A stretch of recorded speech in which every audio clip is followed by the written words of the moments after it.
Me les bendiga, hermanos. Amén.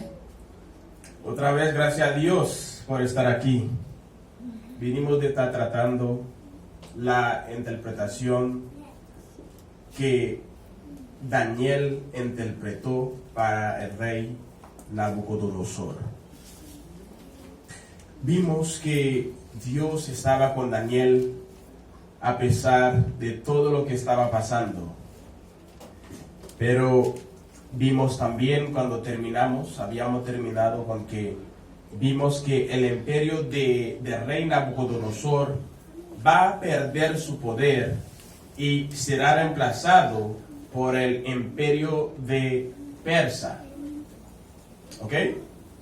Nabucodonosor tenía que caer, a pesar de todo ese poder que tenía, iba a perder su poder.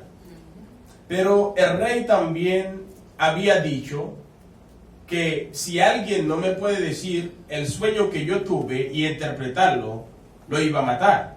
Pero si alguien me dice el sueño y lo interpreta, yo le daré muchos regalos. Sí, porque vamos a ver la reacción del rey después de haber escuchado la interpretación del sueño. Porque es algo sorprendente cuando el rey se quedó sorprendido. ¿Por qué? Porque Daniel no estaba con él. Daniel no estaba en su sueño.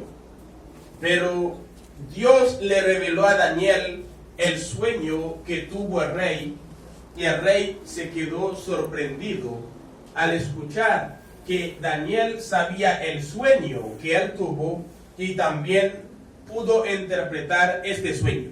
Vamos a ver la reacción del rey después de haber escuchado la interpretación del sueño. Vamos a leer conmigo en Daniel capítulo 2, versículo 46 hasta el 49.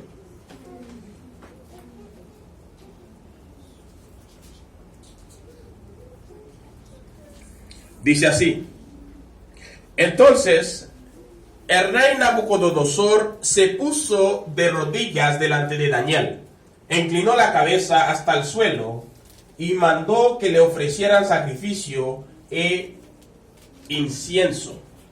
Después le dijo a Daniel: verdaderamente el Dios de ustedes es el más grande de todos los dioses. Es el Señor de los reyes y el que revela los misterios, que tú has podido descubrir este misterio. Podemos ver en el capítulo 46 la reacción del rey. El rey se sorprendió tanto que se puso de rodilla delante de Daniel. Inclinó la cabeza. Un rey que no le tenía miedo a nadie. Un rey que tenía poder. Y un pobre extranjero que llegó a su país. Porque este extranjero que fue deportado a Babilonia tenía el Dios Todopoderoso con él. Amén. Y eso fue lo que Dios hizo para él. Amén. Se arrodilló delante de Daniel e inclinó la cabeza hasta el suelo. Wow. Y mandó a que le ofrecen sacrificio a Daniel. Después de haber ofrecido sacrificio a Daniel, eso fue lo que dijo el rey: verdaderamente el Dios de ustedes es el más grande de todos los dioses. Sí, pero puede ser que en ese tiempo había dioses que estaban adorando, dioses que tenían ojo pero no podían ver, dioses que tenían boca pero no podían hablar, dioses que estaban como una estatua, no podía hacer milagro. Pero el rey está exaltando el nombre de Dios. Dice que el Dios de ustedes es el más grande de todos los dioses. Él es el Señor de los señores, el que revela los misterios, porque tú has podido descubrir este misterio.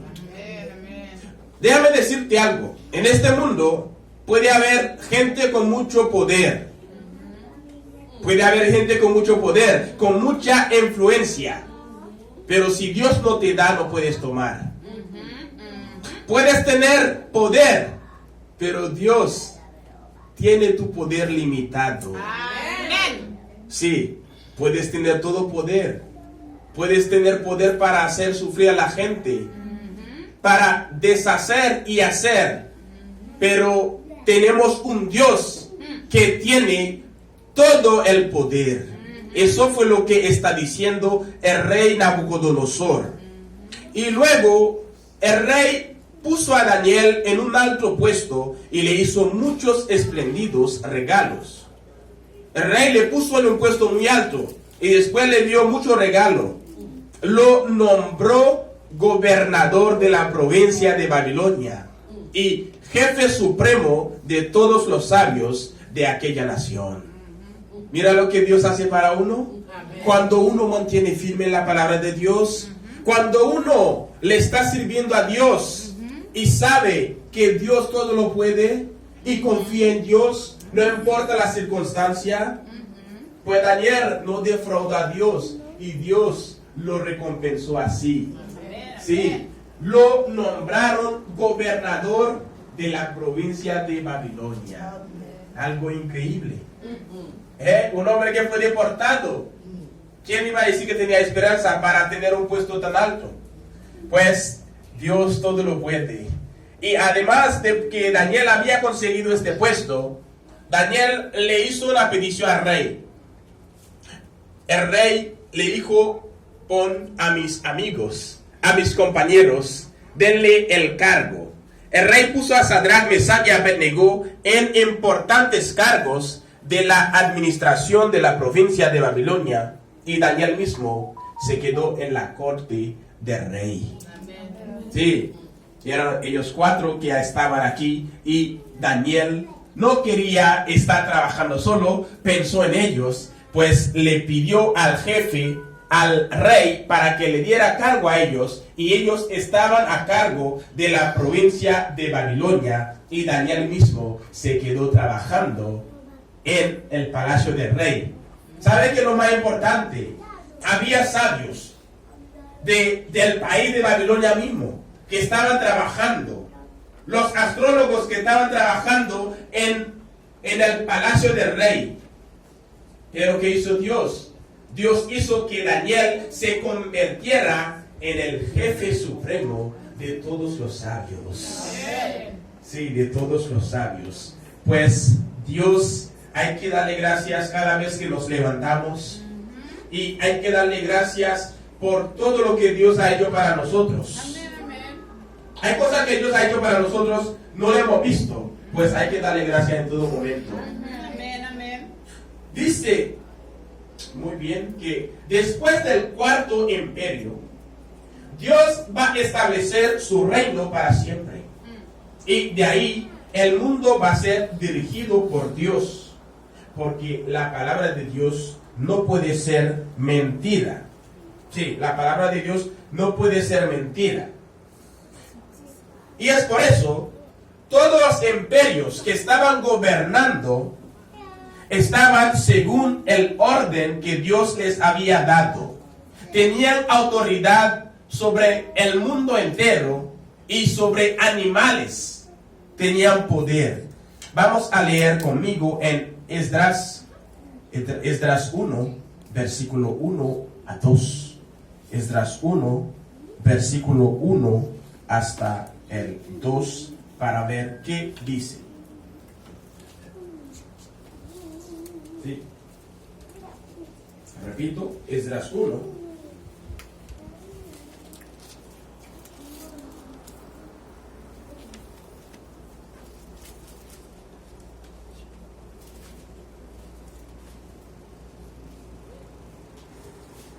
Esdras capítulo 1, versículo 1 hasta el 2. En el primer año del reinado de Ciro, rey de Persia, y para que se cumpliera la palabra del Señor anunciada por Jeremías, el Señor impulsó a Ciro a que en todo su reino promulgara de palabra y por escrito este decreto. Después el rey Nabucodonosor cayó y el que estaba gobernando es el rey de Persia, que es Ciro. Pues para que llegara lo que el profeta Jeremías había profetizado, eso fue lo que dijo. ¿Qué fue lo que profetizó el profeta Jeremías? Eso lo vemos en Jeremías 25, versículo 11. Dice, todo este país quedará destruido y convertido en ruinas. Durante 70 años, estas naciones estarán sometidas al rey Babilonia. Y también el profeta Jeremías había profetizado en Jeremías 29:10, dice, el Señor dice, cuando se le cumplan a Babilonia los 70 años, porque Dios, el pueblo de Dios, puede estar sufriendo, pero Dios tiene un periodo. Dios tiene un propósito. Cuando se le cumple ese periodo de 70 años a los Babilonia, actuaré en favor de ustedes y yo les cumpliré mi promesa favorable de hacerlos regresar a este lugar. Sí, eso fue lo que el profeta Jeremías había profetizado. A pesar de que Nabucodonosor, cuando se estaba gobernando, se llevó todo lo que estaba en el templo, se llevó todo lo que tenía el pueblo, todo lo importante. Y eso fue lo que el rey hizo por orden de Dios.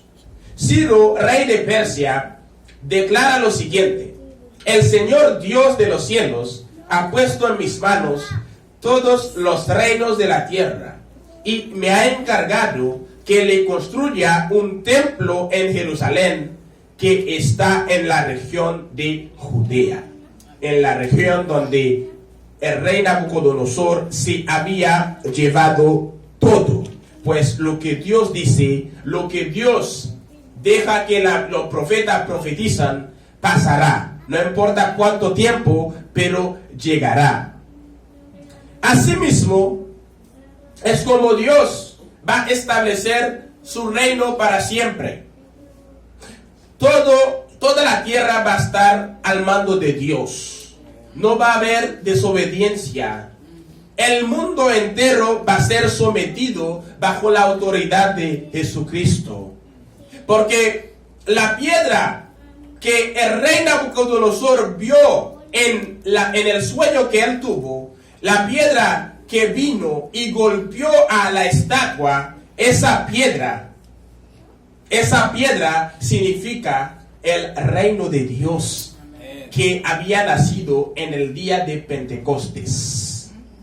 Y esa piedra creció hasta que llegó a todo el mundo. Esa piedra es el Evangelio, es Jesucristo mismo, que es la cabeza de la iglesia, que dice que la palabra debe ser predicada en todas naciones. Pues la palabra de Dios sabemos que está en toda parte. No importa el idioma, pero vas a tener la oportunidad de escuchar la palabra de Dios.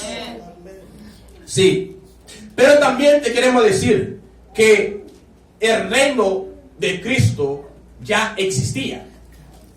Sí, el reino de Cristo ya existía cuando había nacido Jesucristo. Vamos a ver conmigo en Mateo capítulo 2, versículo 1 hasta el 2.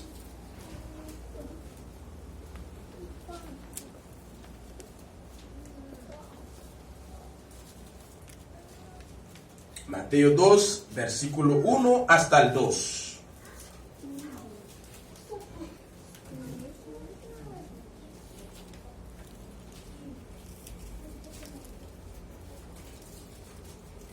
Sí. Dice así: Jesús nació en Belén, un pueblo de la región de Judea, en el tiempo en que Herodes era rey del país.